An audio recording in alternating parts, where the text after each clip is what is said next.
కీర్తన గ్రంథం 121 అధ్యాయము 4వ వచనం. ఇజ్రాయేలును కాపాడువాడు కుణకడు నిద్రపోడు. ఇజ్రాయేలును కాపాడువాడు కుణకడు నిద్రపోడు. ఏ రోజైతే దేవుణ్ణి సొంత రక్షణ అంగీకరిస్తావో ఆ రోజు నుంచి ఆ దేవుడు, ఆ యేసు ప్రభు, నువ్వు నమ్మిన దేవుడు కుణకడు నిద్రపోడు. అనుక్షణం నిన్ను కాచి కాపాడుతూ ఉంటాడు. నీకు దూతలు కాపలా ఉంచుతాడు. ఆయనే తోడుగా వస్తాడు. నిన్ను అనుక్షణం కాచి కాపాడుతుంటాడు. ఎందుకంటే నువ్వు నమ్మినావు కదా. నీకు ఏ ఆటంకాలకు, ఏ రోజైతే నువ్వు దేవుని నమ్మిన ఆ రోజు నుంచి నీకు సాతాను శత్రువు అవుతాయి.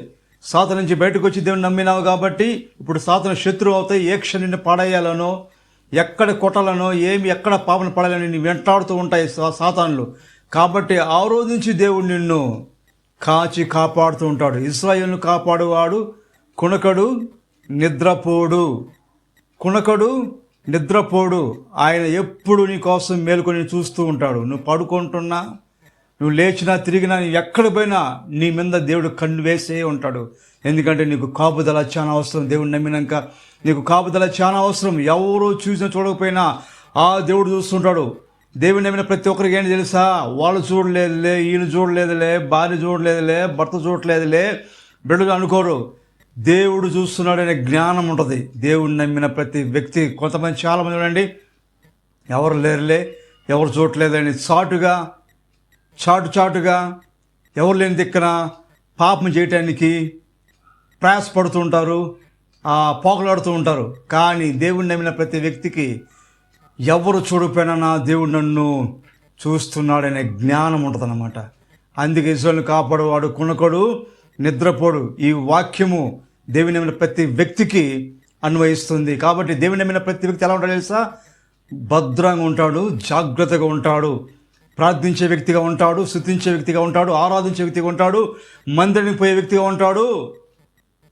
ఎల్లప్పుడూ దేవుని భయం భక్తి కలిగి జీవిస్తూ ఉంటాడు. ఎందుకంటే దేవుడు నిన్ను చూస్తూ ఉండే దేవుడు, ఎక్కడో ఉండేవాడుగా దేవుడు కాదు. ఎల్లప్పుడూ నిన్ను కనిపెట్టి కాపాడుతూ ఉండే దేవుడు. ఏ క్షణం నీకేం జరగొద్దో అని నీ మీద నిఘా పెట్టి నిన్ను కాచి కాపాడే దేవుడు. నేను ప్రకటించే యేసుక్రీస్తు ప్రభు. తెలుసా, దేవుడు నమ్మిన ఏ వ్యక్తి కూడా పాపం చేయటానికి పాడు. ఎందుకంటే నన్ను కాపాడేవో, నన్ను రక్షించాడు, నన్ను చూస్తున్నాడు అనే సెన్స్ ఉంటుంది అన్నమాట.